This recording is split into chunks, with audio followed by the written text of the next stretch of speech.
రాజమహేంద్రవరం కలెక్టరేట్లో నిర్వహించిన పీజీఆర్ఎస్ లో మొత్తం 213 అర్జీలను స్వీకరించినట్లు జిల్లా కలెక్టర్ కీర్తి చేకూరి తెలిపారు. రెవెన్యూ సర్వే సంబంధిత సమస్యలు అధికంగా వచ్చినట్లు పేర్కొన్నారు. క్షేత్రస్థాయిలో పీజీఆర్ఎస్ నిర్వహణపై అవగాహన పెంపు అవసరమన్నారు. అర్జీల పరిష్కారంలో ఆలస్యం లేకుండా శాఖాధిపతులు చర్యలు తీసుకోవాలని ఆదేశించారు.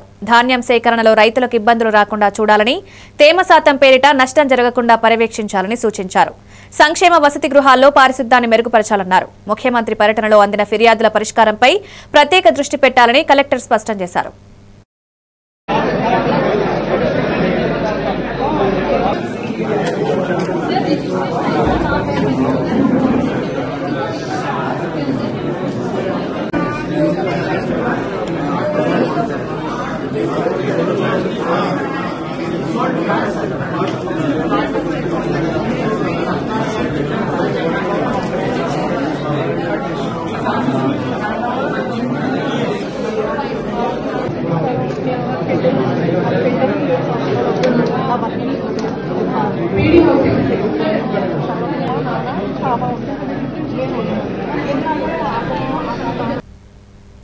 రాజమహేంద్ర